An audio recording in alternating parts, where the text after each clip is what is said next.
Et merci beaucoup, Madame Aranska, pour votre exposé. Nous allons pouvoir poursuivre ce temps dédié à la question fondamentale de la diversité et de l'inclusion, puisque c'est de ça dont il s'agit, avec un espace de parole et de débat qui va consister en une table ronde. Donc je vais me faire un plaisir d'inviter mes participants à la table ronde qui porte sur le vague thème de l'inclusion que nous allons essayer de préciser. Et donc j'ai le plaisir d'appeler Madame Élodie Bernard, Madame Marie-Thérèse Pugliese, qu'on n'oubliera pas, Monsieur Robert Fassolette et Madame Sophie Saltarelli, si vous voulez bien venir jusqu'à moi. Et je vais dire un petit mot pour introduire cette table ronde. Placez-vous comme vous le souhaitez. Non, on n'en aura pas besoin, merci. Nous avons 45 minutes pour évoquer une question à la fois centrale, passionnante, autour de laquelle on pourrait parler pendant des heures et sur laquelle, surtout, nous ne sommes pas nécessairement tous d'accord, même si, d'un point de vue politique, il faut être correct sur la question. Nous avons eu l'idée, avec la Maïf, le groupe Vive, le comité d'organisation, d'organiser un temps de discussion pour évoquer cette vaste question de l'inclusion. Donc l'inclusion, on n'en parle plus. C'est à la fois un objet politique, bien entendu, c'est un objet de travail associatif, c'est un objet éducatif, c'est en fait un concept multifacette qu'on peut décliner sous plusieurs angles. Nous arrivons en 2025, c'est donc près de 20 ans après la loi de février, la loi 2005-102 pour l'égalité des droits et des chances, et nous sommes bientôt 23 ans après la loi 2002-2. Alors, quelles sont concrètement, est-ce qu'on peut déjà évoquer d'un point de vue concret, les avancées par rapport à cette question de l'enfance et de l'inclusion dans un passé plutôt récent? Parce que 20 ans pour une loi, c'est long et en même temps, ça prend son temps. C'est assez court. Donc peut-on évoquer les avancées de ces dernières années, peut-être par le biais d'études? Nous allons commencer avec Madame Élodie Bernard, qui est responsable des relations extérieures de l'association Poppins et avec qui nous allons évoquer un sondage tout à fait nécessaire qui a été réalisé par l'association Poppins et la FF10 en partenariat avec la Fédération française des 10 et qui porte sur un grand nombre de parents, d'enfants concernés par ces questions de l'inclusion, éventuellement de situations de handicap. C'est un sondage qui porte sur plusieurs milliers de familles. C'est très récent et donc, Élodie, je vais vous laisser la parole pour, allez, entre 7 et 8 minutes. Donc bien sûr, on peut dépasser. Vous prenez le temps qu'il vous faut pour nous expliquer ce sondage, les principales tendances. Et puis ensuite, on évoquera d'un point de vue concret les enjeux pour les enfants concernés.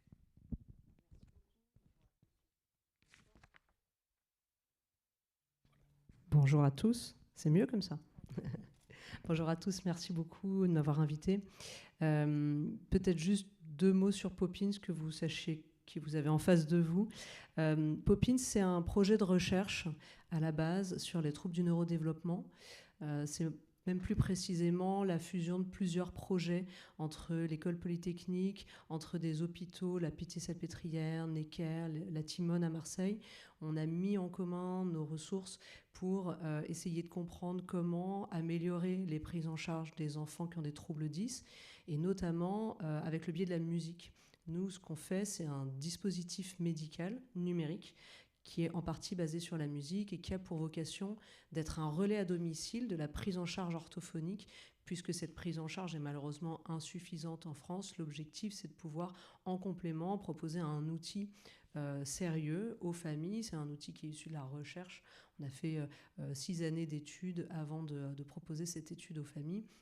Et on fournit également un accompagnement aux familles qui sont souvent un petit peu perdues dans la découverte des troubles de leur enfant et dans son accompagnement, que ce soit dans sa scolarité, ses parcours de soins, et on va en reparler dans le cadre de cette enquête.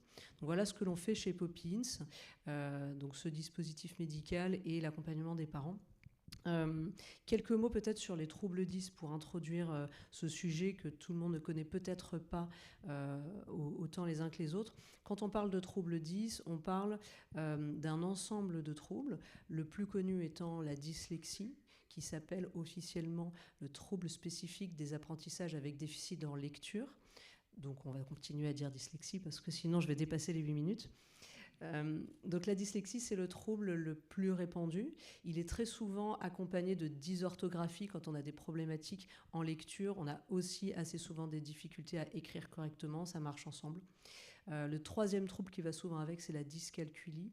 Là, ça va être avec donc, le trouble spécifique des apprentissages avec déficit du calcul. En plus de ces troubles des apprentissages, on parle souvent de dyspraxie. Là, ça va être vraiment un trouble lié à la coordination des gestes. La dysphasie, qui est un trouble de la parole. Et on associe très souvent également le TDAH, trouble de l'attention avec ou sans hyperactivité. Ça ne commence pas par 10, mais il fait partie de la famille parce qu'il est souvent extrêmement associé aux autres troubles.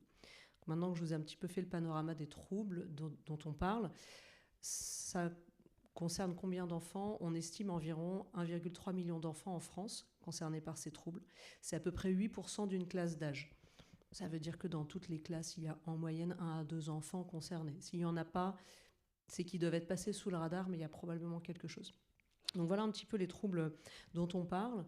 Comme vous le disiez en introduction, on est partenaire de la Fédération française des 10, qui est une fédération qui englobe un certain nombre d'associations de patients, de parents en France. On fait beaucoup de choses ensemble, notamment de l'observation. On se définit un petit peu comme une sorte d'observatoire des troubles 10 pour regarder un petit peu la situation des familles et l'évolution de cette situation.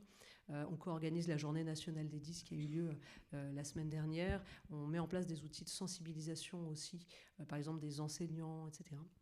Voilà un petit peu ce que l'on fait. Donc dernièrement, on a mené une enquête auprès de 1200 familles en France, qui représentent un peu plus de 1500 enfants, puisque dans une famille, il y a souvent plusieurs enfants concernés par les troubles 10. Les troubles viennent par grappe, mais ça vient aussi par grappe au niveau des enfants, sinon c'est pas amusant. Donc il y a un facteur génétique assez important également. On a beaucoup d'enseignements, évidemment, qui nous proviennent de cette enquête. Je les ai résumés en 3 grandes thématiques pour essayer de faire succinct. Donc la scolarité, la prise en charge et puis le rôle des aidants familiaux. En ce qui concerne la scolarité, les enfants qui ont des troubles 10 ont très souvent des difficultés scolaires. C'est rien de le dire, ça va mieux en le disant parce que parfois c'est quelque chose qu'on peut énormément minimiser. On ne se rend pas forcément compte de l'impact de ces troubles dans la scolarité des enfants et dans leur vie personnelle, dans leur parcours individuel, dans leur estime d'eux-mêmes, dans leur développement psychologique, etc. Ce sont des enfants qui ont des difficultés à faire ce que les autres font avec beaucoup de facilité. Donc forcément, ils se sentent bêtes. Ce sont également des enfants dont on ne va pas forcément comprendre les troubles, parce que quand l'enseignant voit qu'un enfant a l'air normalement intelligent et n'arrive pas à faire ce que les autres font, il se dit que forcément, c'est parce qu'il n'a pas envie. Donc, on peut très facilement se trouver dans des situations presque de maltraitance avec des enfants qui sont en difficulté, qui ont besoin d'être compris et accompagnés, de bénéficier d'aménagements spécifiques. Mais quand on ne connaît pas, on ne comprend pas ce trouble, forcément, on n'est pas du tout dans cette spirale. Alors, ce qu'on observe, je vais vous donner quelques chiffres. Quand on fait une enquête, souvent, on a envie quand même d'avoir quelques chiffres. Les enfants 10 ont des difficultés scolaires. Ils redoublent plus que les autres. Ça, c'est un fait.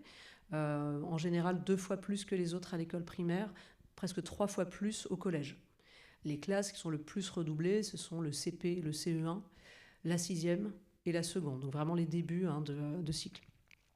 La moitié des enfants de l'enquête ont été victimes de moqueries ou de harcèlement à l'école, soit par des élèves, soit par des enseignants. Comme je disais tout à l'heure, il n'y a aucune volonté de nuire de la part des enseignants, mais il y a une forte méconnaissance de ces troubles. Il existe des dispositifs d'appui à la scolarisation pour mettre en place des aménagements justement pour compenser un petit peu ces troubles et aider ces enfants. Alors on parle de PAP, de PPRE, enfin je vous épargne un petit peu tout le jargon. On peut aussi se faire accompagner par une AESH, une assistante qui va aider l'enfant dans la classe. Tous ces dispositifs existent. Sont-ils appliqués? Sont-ils suffisants? C'est une vraie question. La mise en place de ces dispositifs est complexe. Parmi les familles qui ont réussi à le mettre en place, la moitié disent que ça a été extrêmement difficile. Pour mettre en place ces dispositifs d'accompagnement, il faut faire des dossiers. Pour faire les dossiers, il faut faire des bilans. Pour faire des bilans, il faut avoir accès à des professionnels de santé. Et vous voyez un petit peu où je veux en venir. Les professionnels de santé ne sont pas assez nombreux, donc les parents sont un petit peu perdus là-dedans. Donc ça, c'est assez compliqué. C'est difficile à mettre en place. Et pour les familles qui ont réussi à les mettre en place, dans 67% des cas, les familles nous disent que ce n'est pas suffisant pour vraiment aider leur enfant et finalement le mettre à niveau des autres enfants. Pourquoi c'est insuffisant? Parce qu'il y a un manque de formation des enseignants, ça c'est le premier item qui sort. Le deuxième, c'est la non-application des aménagements, c'est-à-dire qu'ils ont enfin réussi à avoir l'accord pour mettre en place ces aménagements, mais ils ne sont pas toujours mis en place de manière concrète, par méconnaissance ou aussi par manque de coordination des différents acteurs dans la scolarisation. Voilà, donc ce qu'on ressort de vraiment cet item sur la scolarisation, c'est qu'il y a une réelle nécessité de sensibilisation, de formation des enseignants qui ne sont pas formés sur le sujet. Ils se forment, ils s'intéressent eux-mêmes de manière assez irrégulière en fait sur le sujet quand ils y sont confrontés parce que ça les intéresse, mais il n'y a pas vraiment de formation et il y a un grand besoin de coordination. Je pense que sur la coordination, vous pourrez en parler plus précisément que moi tout à l'heure. Sur le deuxième sujet qui est la prise en charge, la prise en soin. 33% des familles déclarent qu'il n'est pas facile pour elles d'accéder aux soins, que ce soit d'un point de vue financier, que ce soit d'un point de vue concret et logistique. 33% des familles ont des difficultés pour accéder aux soins de leur enfant. Les principaux obstacles, la disponibilité des professionnels de santé, donc on le disait tout à l'heure, on en manque. Les délais, forcément, comme il n'y en a pas assez, on compte en général 12 à 24 mois pour avoir accès à un bilan, parfois autant pour avoir accès à une prise en charge, parce que ce n'est pas parce qu'on a de la place pour un bilan qu'on va avoir de la place pour prendre en charge un enfant chaque semaine, vraiment pour sa rééducation. Les coûts, mis à part l'orthophoniste, tous les autres professionnels de santé ne sont pas pris en charge par l'assurance maladie. Et en général, pour prendre en charge ces enfants qui sont très souvent multi-10, à peu près 80% des enfants qui ont un trouble 10 en fait en ont plusieurs, on a besoin d'orthophonistes, de psychomotriciens, d'ergothérapeutes, de neuropsychologues, de pédopsychiatres, de psychologues, etc. Tous ces professionnels de santé, à part l'orthophoniste, ne sont pas pris en charge par l'assurance maladie. Donc c'est un réel coût pour les familles qui peuvent parfois se retrouver dans des difficultés. Et puis également, les familles expliquent qu'elles ont un manque de référents. Elles ont des difficultés pour accéder à la prise en charge parce qu'elles ne savent pas ce que doit être la prise en charge de leur enfant. Elles n'ont pas de référent pour leur dire alors A, B, C, on va commencer par aller voir tel professionnel, on va faire un bilan, ensuite on ira voir tel autre, on fera la rééducation.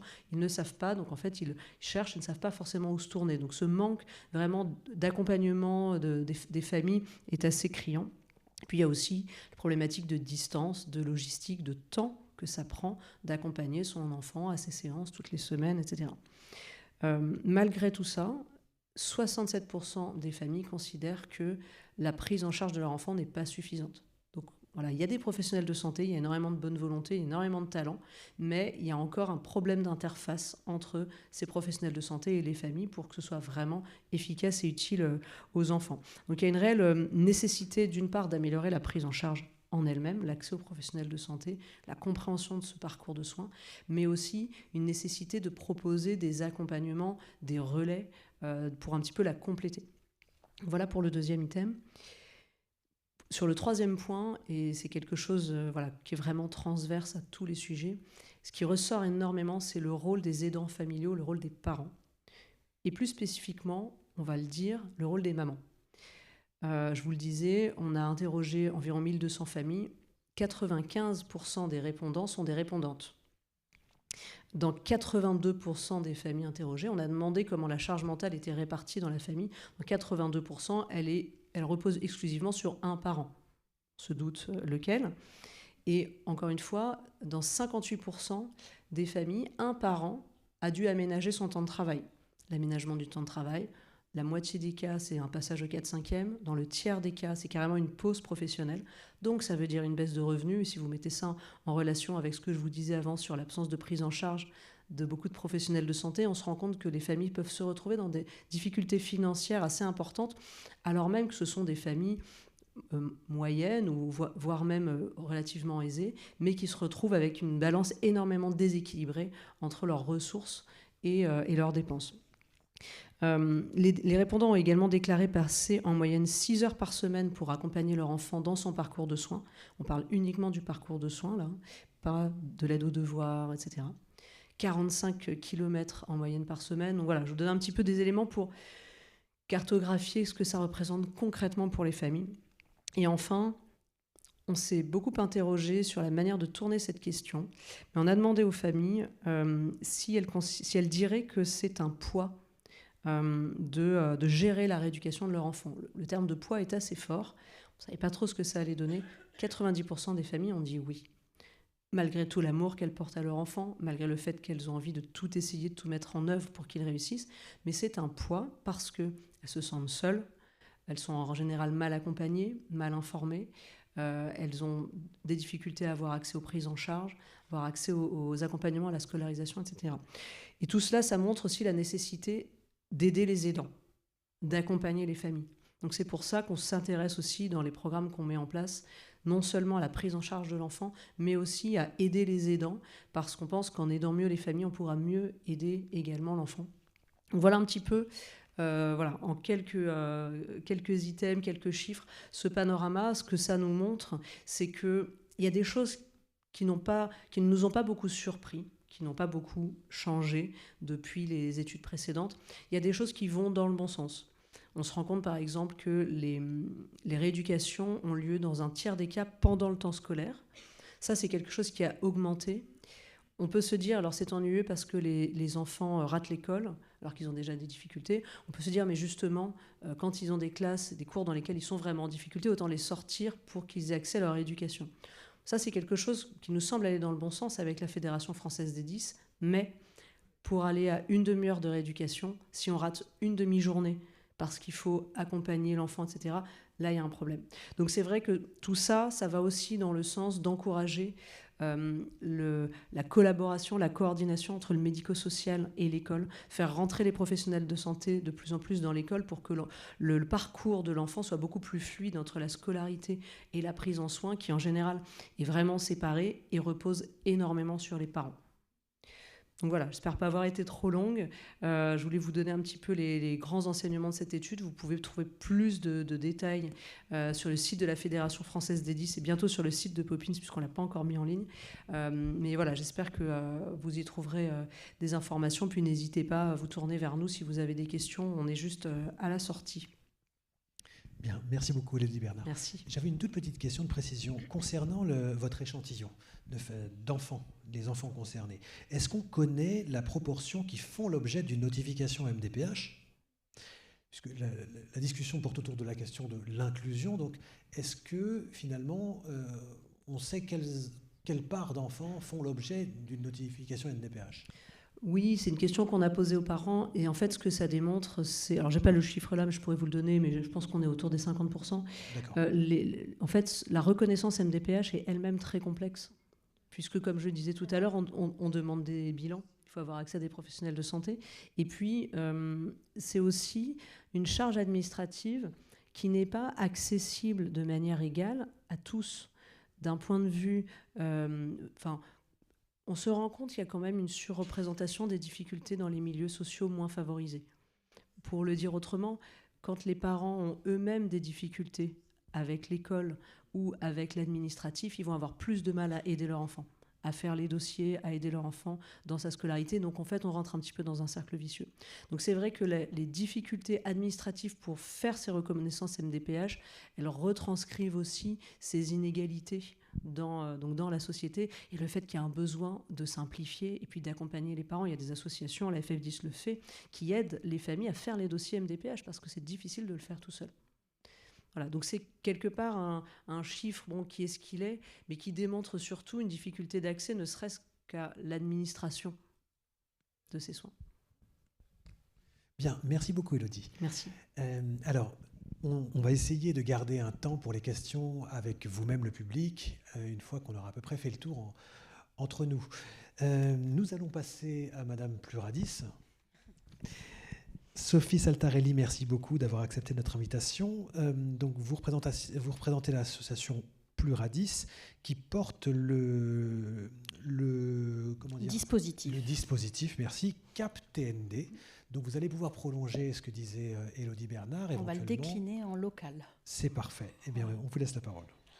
Merci beaucoup pour cette présentation nationale. Donc la Bourgogne-Franche-Comté n'est pas exemptée de cette présentation et je plus sois, les familles plus sois. On a à peu près 1000 familles qui nous contactent par an sur la Bourgogne-Franche-Comté parce qu'elles sont confrontées à ce que vous venez de décrire. Je vais vous donner un dernier chiffre, plutôt vous allez essayer de deviner à quoi correspond le dernier chiffre que nous a présenté une maman qui est devenue père aidante. 37. Que diriez-vous que représente ce chiffre, 37? Est-ce que c'est le nombre de prises en charge par semaine ou par mois? Est-ce que c'est le nombre d'interlocuteurs que la famille doit coordonner? Est-ce que c'est le nombre d'heures de prise en charge mensuelle? Bravo, interlocuteurs. Et donc cette famille et cette maman et papa, parce que quand elle témoigne, je lui rends hommage, c'est Karine Jobard-Garou, qui travaille maintenant pour le CREAI à développer justement les développeurs de père aidance. Et quand elle en témoigne, elle explique qu'elle doit, avec son mari, heureusement parce qu'ils sont en relais, ce qui n'est pas le cas de toutes les familles, coordonner ces 37 personnes. Interpeller l'orthophoniste pour lui dire en novembre « Attention, je dois renouveler le dossier MDPH en février, donc il me faut le bilan d'évolution, et comme je sais que ça prend du temps et qu'il faudra le rédiger, je vous le dis maintenant, mais avant les vacances de Noël, j'ai la présence d'esprit de relancer l'orthophoniste parce que je me doute qu'elle a oublié, et je fais pareil avec tous les interlocuteurs, etc. etc. » Donc justement, Pluradis, c'est quoi cette association? Donc je me présente, en fait, je suis orthophoniste, j'assume, je ne vais pas me cacher. J'ai travaillé 23 ans en libéral et c'est fort de cette expérience et surtout de toutes les rencontres avec les enfants, parce que c'est quand même enfant demain, et ces enfants qui rencontrent toutes ces difficultés, eh bien on a eu une intuition avec d'autres professionnels à l'époque, parce que j'avais beau travailler en libéral, j'étais pas du tout seule. On peut toujours décider de travailler en réseau, on disait à l'époque. Et on a eu cette intuition de dire, en fait, avant la loi de 2005, il faut qu'on travaille ensemble et qu'on décloisonne. Sauf qu'à l'époque, décloisonner entre l'école, le soin et le social, ça posait d'énormes problématiques légales, juridiques, d'avoir l'autorisation de s'adresser ne serait-ce que des comptes rendus, de se dégager du temps, d'être rémunéré pour que les professionnels se mettent autour d'une table. Et aussi d'associer ses parents à ces instances de réflexion. Parce que l'autodétermination et le copartenariat, on n'y était pas. Ensuite, la loi de 2005, vous l'avez citée, est arrivée. Et il faut quand même du temps pour que ça modifie les pratiques. Alors, du coup, je vais apporter une vision quand même d'enfants demain. On a créé cette association Pluradis, dont j'ai été présidente bénévole pendant 10 ans et où je suis maintenant directrice. Et notre charte dit, entre autres, que ces enfants, que nous croyons au potentiel de ces enfants, qui sont la société de demain, et qui nous apporte cette chance de devoir révéler le meilleur potentiel d'eux-mêmes et de nous. Parce que c'est parce qu'on est confronté à ces difficultés, aussi de coordination, que soit on subit, soit on se brouche un peu les manches et on travaille ensemble. Et donc on a eu cette chance en Bourgogne, puis en Bourgogne-Franche-Comté, de pouvoir développer cette association. Donc à l'époque, les TND n'étaient pas dans les classifications, donc ça s'appelait Pluradis. Et maintenant, on se met à la page, bien sûr, des recommandations. On s'occupe de tous les TND et on s'occupe surtout, avec le plus possible de partenaires de la grande région, d'essayer de décloisonner, tant pour des dispositifs de coordination, d'appui aux familles, c'est-à-dire des familles qui ont déjà eu différents partenaires professionnels, mais voilà, c'est compliqué d'accéder aux soins, de faire les démarches, tout ce que vous avez dit. Donc Pluradis, justement, vient en appui aux professionnels du territoire, soit les appuyer dans leur démarche, soit compléter pour trouver justement à établir le fonctionnement de ces enfants et permettre aux familles d'accéder à toutes ces évaluations. On a la chance pour ça d'être soutenu par l'ARS en Bourgogne-Franche-Comté qui a appuyé ces démarches depuis le début. Donc ça, c'est une première chose. Et vous l'avez dit, ça passe par la formation. Donc on a aussi déployé un organisme de formation certifié Calliope pour la formation des enseignants avec des conventions au rectorat de Dijon et Besançon, mais aussi des crèches avec la DRETS, la direction régionale, voilà, pour tout le champ de la petite enfance, et puis aussi l'IRTES, et puis aussi les formations initiales des futurs soignants, parce qu'on voit bien séminaire handicap médecine par exemple, c'est bien d'entendre parler TND, autisme, troubles des apprentissages, dont d'ailleurs eux-mêmes sont confrontés, parce que c'est le même pourcentage quand même de la population générale. Voilà, donc cet organisme de formation, et puis eh bien, on a la chance de pouvoir justement essayer d'innover. Alors là, j'ai une petite boutade, je vous laisserai l'apprécier. En France, on considère que c'est l'innovation. On a la chance de travailler avec une association québécoise qui s'appelle aidersonenfant.com. Et donc, le directeur s'appelle Carlo. Et il me dit, Sophie, tu sais, c'est génial, vous, en France. Alors, je n'ai pas l'accent québécois, je suis désolée, c'est peut-être moins charmeur. Vous, en France, c'est génial parce qu'il suffit de nous regarder et vous verrez ce que vous ferez dans 15 ans.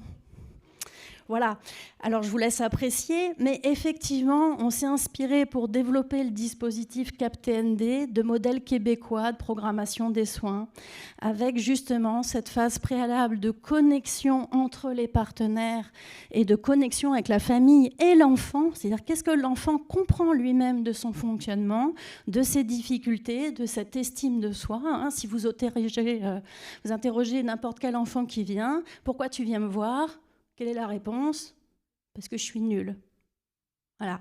Alors qu'il est normalement intelligent, mais qu'il a du mal à parler, du mal à automatiser l'apprentissage de l'écrit, la coordination gestuelle, etc. Nous, ce qu'on s'évertue, c'est de s'assurer qu'il comprend son fonctionnement pour bien identifier que certes, il a une difficulté, voire plusieurs. La stratégie nationale a publié les derniers chiffres sur les TND de 50% de troubles associés, en effet. Mais il a aussi toutes les compétences préservées et toutes les compétences que l'on va pouvoir solliciter. Donc on cherche à mettre en place des programmes qu'on développe à partir de janvier 2025. Donc on a labellisé un programme d'ETP, Mieux vivre avec ses troubles d'apprentissage, des programmes brefs, des équipes du Vinatier à Lyon qui ont développé de la psychoéducation pour les aidants sur 3 séances spécifiques au TND. Ça peut être des entretiens éducatifs, de la paire aidance, enfin toute une panoplie qui est assez structurée comme dans le modèle québécois, pour justement convenir à la diversité culturelle, de compréhension, des mécanismes cognitifs variés aussi des parents et respecter leurs besoins et leur cheminement, qui n'est effectivement pas toujours corrélé aux besoins et au cheminement de la société, qui plus est de l'école. Et mon temps est imparti. Si vous voulez en savoir plus, il y a un stand où vous pourrez être mis en situation d'avoir du mal à lire ou à écrire. Je vous invite à le faire parce que c'est bien plus parlant que les plus grands discours et les rapports. En 3 minutes chrono, vous ressentez ce que ressent un enfant qui a du mal à lire ou à écrire alors qu'il est intelligent, parce que je ne doute pas de votre intelligence. Allez-y avec votre paire de lunettes quand même. Bien, merci beaucoup Sophie. Oui, alors oui, ces ateliers sont faits pour ça et également pour faire le lien avec toutes ces questions qui sont liées à l'inclusion, c'est-à-dire qu'en éprouvant les besoins en termes de limitation d'activité et restriction de participation à la vie en société, puisque c'est partie de la définition de la situation de handicap, eh bien, on peut aller se projeter sur les besoins en termes d'inclusion. Si on veut resserrer sur cette problématique de l'inclusion, Marie-Thérèse Pugliese, vous êtes directrice d'un établissement médico-social pour APF France Handicap, déléguée territoriale Harmonie Mutuelle pour les départements 21 et 89, c'est bien ça ? Oui, alors j'ai la double casquette parce que la mutuelle pour APF France Handicap, c'est Harmonie Mutuelle. Donc voilà, vous avez, je fais les deux. Moi, j'ai fait le chemin inverse de la dame de tout à l'heure, enseignante. Moi, à la base, je suis enseignante aussi, mais du coup, aujourd'hui, je suis directrice d'un DIEM, dispositif intégré d'éducation motrice pour APF France Handicap. Alors, qu'est-ce que c'est ? C'est à la fois, ça regroupe à la fois un CESAD et un accueil de jour. Donc, qu'est-ce que c'est qu'un CESAD ? Qu'est-ce que c'est qu'un accueil de jour ? On accueille 54 enfants en file active. Pour chaque enfant, on établit un projet personnalisé. Et l'enfant est au cœur de nos préoccupations et des besoins des familles également. Donc on ne fait rien sans les familles. Donc la première chose que font les coordinatrices qui sont ici présentes et que je salue, Mathilde Girardet et Sonia Bernard, c'est d'aller rencontrer les familles et de voir avec elles quels sont leurs besoins et quels sont les besoins de leurs enfants. Et à partir de là, on fait le point avec le médecin coordinateur et les professionnels de l'établissement pour voir comment on peut aller se déplacer là où est l'enfant, à l'école, à la maison, chez la nourrice, à la crèche, pour lui apporter tous les soins nécessaires. Donc, dans le cadre de ce projet personnalisé, interviennent tous les professionnels de l'établissement qui sont des ergothérapeutes, kinés, psychologues, assistantes sociales aussi, pour aider les familles à faire les dossiers de demande de subvention pour le matériel. Donc voilà, c'est un peu c'est tout le travail du CESAD. Et à côté de ça, on a un espace d'accueil qui permet d'accueillir les enfants pour alléger leur journée scolaire, pour avoir un peu de répit, pour travailler les compétences psychosociales, et puis aussi pour faire de l'accompagnement individuel, et encore pour animer des groupes thérapeutiques, parce qu'on essaye aussi, au travers de l'organisation de groupes, de travailler certaines compétences. Et donc, on a aussi des groupes danse, des groupes cirque, des groupes handisport. Voilà, il y a énormément de choses qui sont proposées par l'équipe qui est très dynamique. Et donc, nous, l'inclusion, il ne suffit pas de promulguer une loi pour que ça fonctionne tout de suite, en fait. Et pour autant, on a besoin des lois pour avoir des changements sociétaux. Ça, j'en suis intimement persuadée. L'inclusion, ça veut dire permettre à chacun et à chacune d'avoir un parcours sans différence, mais avec équité, c'est-à-dire permettre de donner à chacun les outils pour qu'il aille le plus loin possible. Normalement, ça devrait fonctionner très bien, sauf qu'au niveau des handicaps, on a tout type de handicap. Pour certains enfants, ça va être possible, pour d'autres, non. Et c'est là où chaque jour, c'est une vraie bataille, je dirais, pour certains enfants, de pouvoir leur permettre d'être ne serait-ce qu'une heure en classe dans la journée. Pour d'autres, d'avoir presque un parcours quasi normal. Et pour ceux qui ne peuvent vraiment pas, de trouver des établissements en capacité de les accueillir avec des unités d'enseignement spécifiques qui peuvent leur permettre quand même de faire quelques acquisitions. Et tout ça, c'est en appui avec l'éducation nationale. Par exemple, nous, on a pu mettre en place un partenariat avec un collège à Lons-le-Saunier, où on a pu faire accueillir des jeunes de chez nous dans une classe Ulysse. Et ça a été une convention, je dirais, borderline, qui a été signée entre l'éducation nationale et APF France Handicap.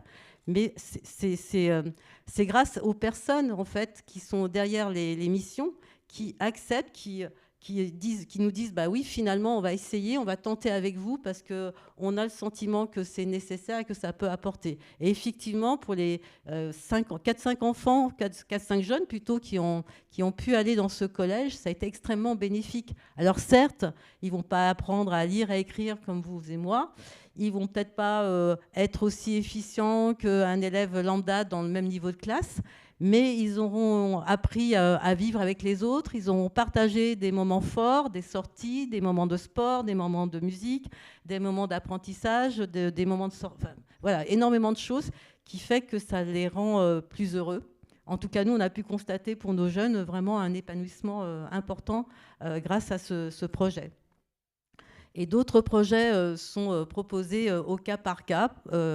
Et tu parlais d'autodétermination, c'est extrêmement important. Pour nous, c'est le cœur aussi de notre fonctionnement, c'est-à-dire d'être à l'écoute de l'enfant s'il est en capacité d'exprimer ses besoins et d'être à l'écoute de la famille, de ce qu'elle souhaite avant tout. Et ensuite, nous, on réfléchit à comment on peut accompagner cet enfant, ce jeune, le plus loin possible. La problématique aussi, c'est 16 ans, quand ils arrivent à l'âge de 16 ans, c'est la fin de l'obligation de scolarité. Quelquefois, ces jeunes quittent l'établissement, ne sont plus suivis par nous, et il peut se passer un temps de errance. Et au bout d'un temps, on se rend compte, en prenant des nouvelles, que ces jeunes ont besoin encore d'être accompagnés. Et je regarde Mathilde là-haut, parce que c'est un de ses projets, c'est de voir comment on peut accompagner ces jeunes de 16 à 25 ans comment on peut essayer de les orienter, de leur donner des billes pour vivre, pour avoir un appartement, pour être autonome, pour sortir, pour avoir une vie sociale, pour ne pas rester enfermés chez eux, sur un canapé devant la télé chez leurs parents, en fait, tout simplement. Donc c'est aussi ce type de préoccupation qui nous intéresse également. Enfin voilà, je n'ai pas les mots, excusez-moi. Voilà, l'inclusion, c'est pas que l'école, c'est aussi dans la vie de tous les jours. Et en même temps, j'aimerais tellement qu'on ne parle plus d'inclusion, parce que est-ce qu'à force de parler d'inclusion, on finit pas par créer de l'exclusion? Vous parliez de formation pour les enseignants. Est-ce qu'il y a une formation idéale pour les enseignants? Je me dis que dans toutes les formations professionnelles, quand on arrive, on ne sait pas tout. Quand on est enseignant, on a une base de formation, mais on ne sait pas tout. Après, je pense qu'il y a une question d'appétence aussi, d'envie. Et puis, dans nos méthodes pédagogiques, alors vous parliez, je crois que c'est vous, d'interaction entre le médico-social et l'éducation nationale. Je crois qu'au Portugal, même j'en suis sûre, parce que mes collaboratrices m'en ont parlé suite à je ne sais plus, il y avait un colloque auquel vous avez participé. Donc au Portugal, ça a été mis en place. Il y a ce type d'interaction entre établissements médico-social et scolaires, ce qui permet à éducateurs et enseignants de travailler ensemble et travailler véritablement en pédagogie différenciée. C'est-à-dire on n'enseigne pas à un groupe classe, on enseigne à des enfants, à des individus, et on les prend là où ils en sont pour les accompagner le plus loin possible. Et quand on met ça en place, ça a des chances que ça fonctionne un petit peu mieux. Et a priori, les résultats qui sont obtenus sont assez probants, donc satisfaisants. Voilà. Donc, il y a pas de... Et donc, en France, peut-être qu'il faudrait aller vers ça. Mais je sais qu'il y a un établissement où ça existe, mais on ne parle pas suffisamment non plus des choses qui fonctionnent bien. On parle toujours de ce qui ne fonctionne pas bien, mais il y a des choses qui fonctionnent bien. Il y a des équipes qui mettent en œuvre des fonctionnements qui sont quand même probants aussi, et dont il faudrait prendre exemple. Et je m'arrête là. Merci beaucoup. Merci beaucoup, Marie-Thérèse. Je t'arrête parce que c'est la transition parfaite avec notre intervenant suivant. On a le plaisir d'accueillir M. Robert Fassolette, qui est président du comité handisport de l'Allier et responsable de l'Académie Philippe Croizon, et qui va bien entendu évoquer avec vous, je pourrais être très bavard sur cette question, mais je vous laisse le plaisir de le faire, qui va évoquer une certaine vision de l'inclusion, une certaine vision des situations de handicap et un certain positionnement pour le moins original, assez loin des combats politiques nécessaires. Monsieur Fassolette, je vous laisse la parole pour une dizaine de minutes. Merci. Oui, donc on m'a demandé de venir témoigner d'une expérience particulièrement originale qui est celle de l'Académie Philippe Croizon, puisque c'est tout à fait singulier, puisque c'est unique en France. C'est une structure, j'aime pas dire privée parce que ça fait financier, c'est une structure indépendante financièrement, grâce à des partenaires tels qu'Harmonie, qui est jusqu'à aujourd'hui avec nous, et d'autres. Et donc, cette académie, elle regroupe un certain nombre de jeunes qui sont tous handicapés, bien entendu, et il n'y en a pas un pareil. J'ai des maladies de Charcot, j'ai des spina bifida, j'ai des amputations, j'ai des déficients visuels. Alors, ce qui nécessite impérativement une pédagogie différenciée, c'est-à-dire qu'on ne peut pas entraîner une personne déficiente visuelle comme une personne qui est hémiplégique ou paraplégique. Donc, c'est quelque chose qui m'a motivé, moi, parce que c'est moi qui ai demandé à Philippe Croizon. Alors, l'humour, c'est ce qui règle tout positivement. J'ai dit à Philippe Croizon, t'as plus de main, mais t'as le bras long, donc tu vas m'aider à trouver un peu de sous pour financer ce processus. Voilà. Mais avant d'aller plus loin sur l'académie, je voudrais revenir sur la sémantique qu'on emploie depuis le début. Aujourd'hui, on parle d'inclusion, on a parlé d'intégration fut un temps. Mais je crois qu'il y a quelque chose qui est en filigrane, mais dont personne parle. Moi, je préfère développer le concept de compréhension mutuelle. Parce que quand on dit inclusion ou intégration, c'est-à-dire on vous prend là et puis on vous intègre, on vous inclut. J'allais dire, c'est presque comme un morceau d'ail qu'on met dans un gigot, il faut qu'il rentre dedans pour lui donner du goût. C'est pas tout à fait ça ma vision des choses. Je préfère, comme ça vient d'être évoqué avec le Portugal, je sens qu'il y a un travail donnant-donnant. Ta différence m'intéresse, elle va m'enrichir et je vais travailler avec toi. Gilbert Collier parlait de multiculturalisme, c'est exactement ça. Il faut absolument qu'on arrive à faire des choses où la personne handicapée apporte sa différence par sa richesse. Et bien sûr, la personne valide apporte son expérience, sa richesse et sa différence à la personne handicapée. Juste une anecdote, j'ai aussi une autre casquette, puisque après le Téléthon de l'an 2000, on avait fait une expérience de faire du rugby à 13 sur fauteuil pour faire quelque chose un peu original. Bon, ceci s'est développé. C'est venu au plan mondial, l'Australie, les États-Unis pratiquent, le Brésil, la France, tous les pays anglais, etc. Et donc, quand on a eu la chance d'être champion du monde en 2013 de la discipline, et les journalistes anglais qui découvrent un petit peu sont venus nous voir, et c'est la seule discipline au monde en handi qui autorise des personnes valides à être sur le fauteuil pour jouer avec des handis. Mais, condition, il faut que la personne valide accepte une certaine restriction de mouvement, donc ils sont sanglés au fauteuil, au bassin, sanglés aux genoux et sanglés aux chevilles. C'est-à-dire que si un valide perd l'équilibre, eh ben, il tombe comme si c'était un paraplégique. Et donc, les journalistes sont venus me voir. À la fin, ils m'ont dit, Monsieur Fassolette, on nous a dit qu'il y avait des valides, mais on n'a pas vu qui c'était. Et bien, j'ai dit, écoutez, monsieur, votre question, c'est la meilleure réponse à votre question, parce qu'on ne l'a pas vu. Voilà. Et donc, tout le monde était à pied d'égalité. Pourtant, il y avait des différences et il y avait de l'égalité. Donc, voilà, ça, c'était mon souci de sémantique. Je préfère compréhension mutuelle, parce qu'il y a déjà deux mots, et donc on va l'un vers l'autre. Je reviens à l'Académie Croizon, qui est par rapport à son expérience. Tout à l'heure, on va voir une petite vidéo dans quelques instants. Ah ben, elle est déjà annoncée, là, donc voilà, très bien. Donc, au-delà de faire du bassin, c'est-à-dire que de faire des longueurs et de compter les carreaux au fond de la piscine, ce que font tous les nageurs, avec Philippe Croizon, on a décidé de faire des défis. C'est-à-dire que ces jeunes, on les emmène hors des sentiers battus, si je puis dire, ou hors des piscines bien remplies, pour aller dans des endroits où c'est plutôt scabreux. Il y a 3 ans, on était à Tahiti, on a fait la traversée Papeete-Moorea sur 18 km. Et là, on vient d'aller, donc il n'y a même pas un an, on était en Guyane. Ce que vous allez voir, c'est une première, parce que c'est le teaser qu'a fait le réalisateur, mais le film n'est pas encore sorti. On devrait le projeter en avant-première à Vichy, où nous sommes basés, le 19 novembre. Donc, on emmène nos jeunes loin pour qu'ils fassent une démarche et quelque part pour qu'ils fassent un certain nombre de choses que s'ils étaient restés valides, ils n'auraient peut-être jamais fait. Et donc, pour faire en sorte que, comme j'ai eu la chance d'avoir Théo Curin pendant...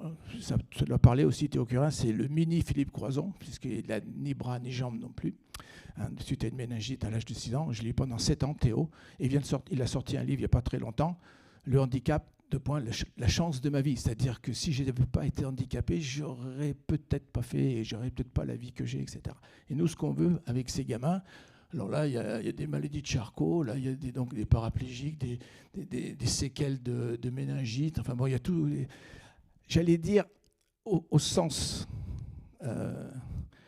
second, c'est la cour des miracles. Mais au sens premier, c'est la cour du miracle. Voilà, parce qu'en faisant avec ces gamins ce qu'on fait, il se déclenche en eux une prise de conscience que je peux faire des choses malgré le fait que je sois handicapé. Notre slogan, c'est le sport, mais autrement. Et quand on met ces jeunes dans l'eau, ils ont des peurs que tout le monde peut avoir. Vous allez en Guyane, moi je ne connaissais pas la Guyane, vous êtes au bord de la mer, vous ne voyez pas le fond de l'eau.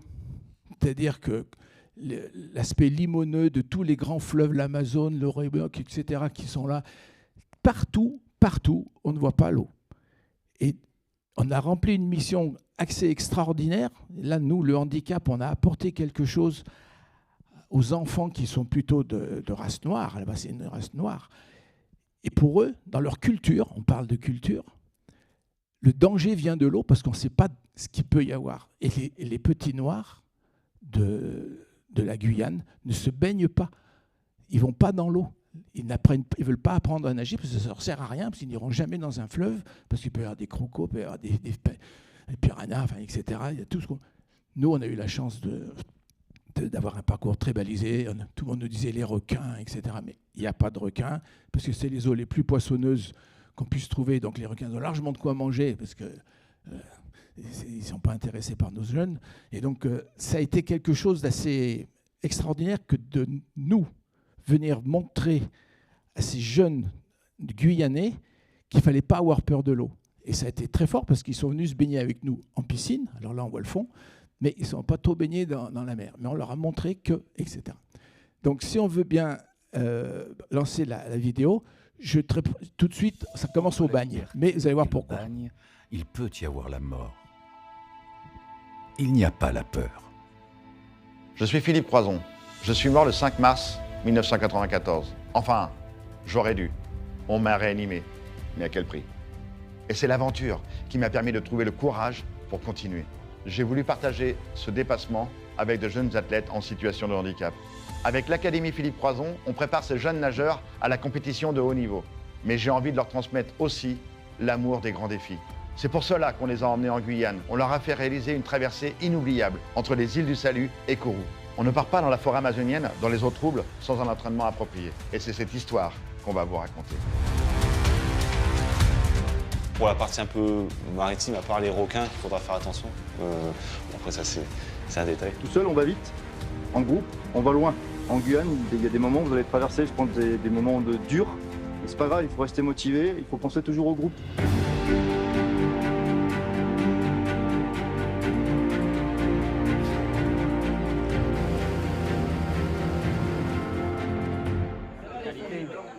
Elle porte pas de venin, elle. Si, elle a des venins, ouais. Ah, d'accord. Oh, s'il vous plaît, les piranhas et les crocodiles, hein. On est gentils.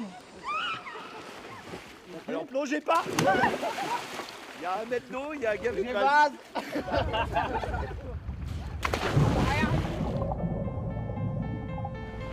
Le fait de partir dans des contrées inconnues, à chaque fois, systématiquement, ça a créé de la cohésion dans le groupe. Ça va être ses yeux et en même temps la personne qui l'accompagne jusqu'à la plage.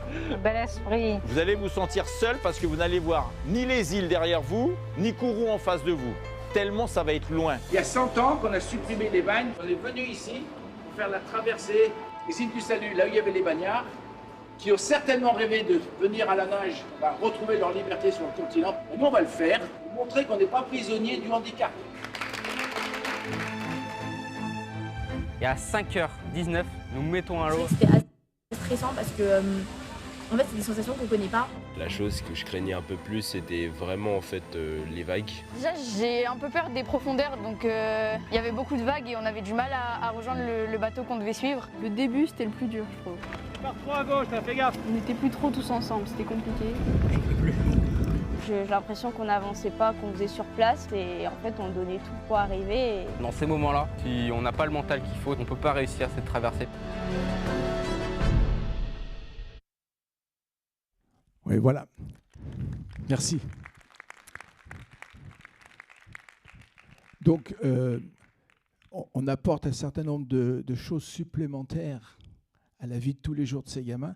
Et moi, ce que je souhaite en tant que patron de cette, au sens philosophique, c'est de leur apporter un CV de combattant pour leur vie future.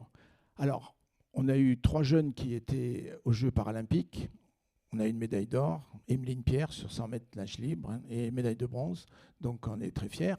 Mais ce n'est pas ça la vraie médaille de la vie. Et bien sûr, c'est un plus, la médaille d'or. Mais la vraie médaille de la vie, c'est la médaille de la Guyane, c'est la médaille de Tahiti, c'est d'avoir traversé, se lever à 4 h du matin pour faire un certain nombre de choses. Sachez que ces jeunes, tous les matins, sont levés à 6 h pour être à 7 h dans l'eau. À 7 h, il ne s'agit pas d'arriver comme ça, c'est dans l'eau. Et à 9 h, on sort de l'eau, on va à l'école, on ressort à 15 h 30 pour retourner dans l'eau, ou à la muscu. Et nous, l'Académie, les moyens financiers sont aussi consacrés à rattraper les cours qu'ils ne peuvent pas faire le matin ou l'après-midi. Parce que si on fait un emploi du temps normal, il faudrait se lever à 5 h du matin pour aller de 6 à 8. Enfin bon, c'est très compliqué. Donc cette Académie, c'est un modèle, mais on a parfaitement conscience d'être très singulier. Genre, juste le budget, 1 million d'euros sur 4 ans. On fonctionne par Olympiade. Donc tous les salaires, tout l'encadrement, toute la pension au Krebs, tout est réglé. Mais il faut 1 million d'euros sur 4 ans, 250 000 par an. Voilà. Mais je vous remercie. On peut répondre à des questions. Merci beaucoup Robert. Merci à tous. Alors je suis tout à fait navré. On va être trop court pour les questions dans l'immédiat. On va peut-être prendre une question. Donc très privilégié, je suis vraiment navré, mais il faut qu'on tienne absolument la montre.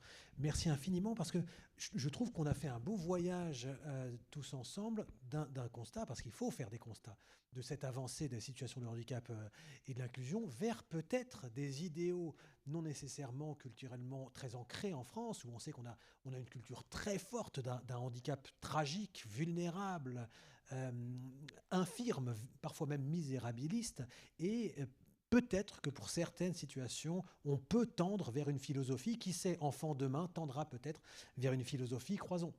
Est-ce que quelqu'un aurait une question à poser à l'un de nos, ou l'ensemble de nos participants, ou une remarque ou un témoignage?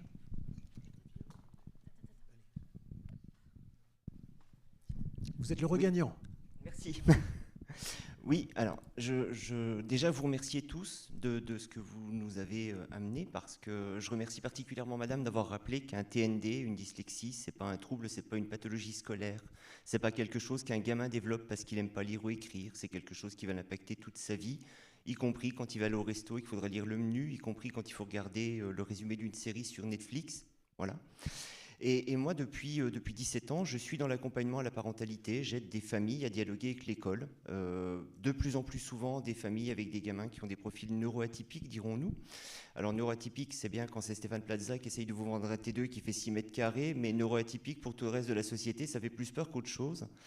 Et la grosse difficulté, c'est de réussir à faire comprendre à tout ce petit monde, y compris les enseignants, y compris les parents, y compris les professionnels de santé, que ces mômes-là, avant tout, sont une force parce que quand nous, on diagnostique un trouble des apprentissages à l'âge de 5, 6, 10 ans, qu'on met 3 ans de plus à l'étayer correctement, bah ce gamin-là, ça fait déjà 5, 6, 10 ans que lui, il est tous les jours sur les bancs de l'école, que tous les jours, il prend quand même des enseignements qu'on lui transmet et que lui, il réussit à se battre et à se développer avec tout ça.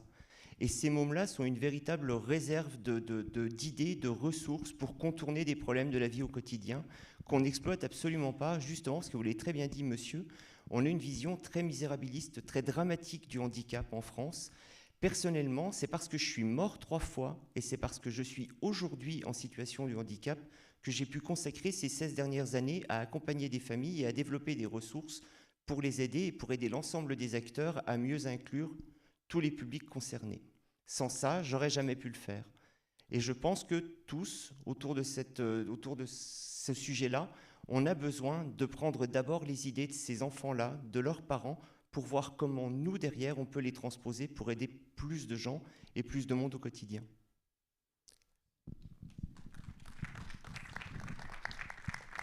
Eh bien, vous serez donc notre ministre de l'Enfance demain.